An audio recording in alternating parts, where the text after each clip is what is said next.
বাংলার ঐতিহ্য ধরে রাখতে চলে আসলাম মধুবাসের সম্পূর্ণ রেসিপি নিয়ে। তো চলুন আমরা আজকে রান্নায় চলে যাই। রান্নার জন্য আমরা প্রথমে 2 কেজি সুগন্ধি চাল এখানে আমি মিক্সিং করে নিয়েছি, বিনি চাল আর সুগন্ধি চাল। তো 2 কেজি চালের জন্য এখানে 7 কেজি পানি দিতে হবে। পানি একটু বেশি করে দিতে হবে যাতে এখানে ভাতের দানার কোনো চিহ্নই না থাকে। দেখুন আমি 1 ডেক্সি পানি দিয়েছি এখানে। ডেক্সিটা চুলায় তুলে দিব।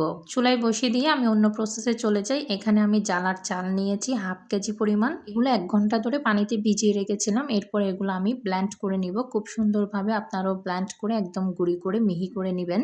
দেখুন আমার ব্লেন্ড করা শেষ। চালের গুঁড়াগুলো ঠিক এভাবে মিহি হয়েছে, আপনারাও এরকম করে নেবেন। এর ফাঁকে আমি চলে এসেছি ভাতগুলো চেক করার জন্য। ভাতগুলো মাঝে মধ্যে এভাবে অল্প অল্প করে চেক করে নিতে হবে যাতে তলায় গিয়ে লেগে না যায়। ভাতগুলো দেখুন এখনো কিন্তু ফোটেনি, আরো অনেকটাই সময় লাগবে ফোটার জন্য। এগুলো অনেকটাই সময় দিতে হবে যেহেতু এগুলো একদম ভাত হবে না, এগুলো ভাতের মধ্যে একদম যে মিহি ভাবটা আসবে ওটা চলে আসবে, যাতে এটা ঘুটলেই এটা একদম ঘেটে যায়।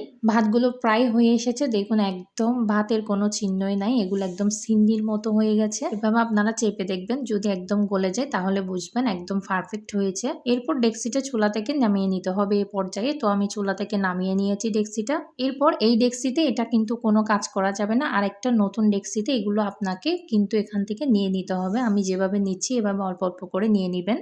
এরপরে এটা ঘোটা শুরু করবেন। প্রায় 10 থেকে 15 মিনিট পর্যন্ত আপনারা এটা ভালো করে ঘুটবেন যাতে এটা একদমই নরম হয়ে যায়। দেখুন ডেক্সির তলায় লেগে গিয়েছিল, যার কারণে আমি ডেক্সিটা চেঞ্জ করেছি। প্রায় 10-15 মিনিট ঘোটার পর এখন আমি যে জালার চালের গুঁড়িগুলো এগুলো অল্প অল্প করে প্রায় 3 বার করে মিক্স করতে হবে। আপনাদেরও 3 বার করে এভাবে মিক্স করে করে এভাবে ঘুটে নিতে হবে। খুবই কষ্টের কাজ, এটা খুব ভালো মতো ঘুটে নিতে হবে। এই জালার চালটা যদি আপনারা দেন তাহলে কিন্তু এটা অলরেডি একটু একটু পাতলা হতে থাকবে। এটা হচ্ছে জালার চালের আসল কেরামতি। জালার চালটা দিলেই কিন্তু এই যে ঘন ফ্লেভারটা এটা একদম অল্প অল্প করে পানি পানি হয়ে আসবে। জালার চালগুলো আপনারা যতই অ্যাড করতে থাকবেন দেখবেন আপনাদের ঘনত্বটা কিন্তু একদম পাতলা পাতলা হয়ে আসবে। দেখুন আমার ঘনত্বটা এখন পাতলা পাতলা হয়ে আসতেছে। জালার চালগুলো দিয়ে এভাবে আস্তে আস্তে করে আপনারা ভালো মতো গুটে নেবেন যাতে এটা একদম পাতলা ফ্লেভার হয়ে আসে। দেখুন মিক্সিং করার পর এইভাবে একদম পাতলা হয়ে গেছে। এখানে আমি 2 চামচ মতো লবণ অ্যাড করেছি। এরপর 3 বাটি চিনি অ্যাড করছি। বাটিটা আপনারা খেয়াল করে দেখবেন, এখানে 2 কেজির জন্য আমি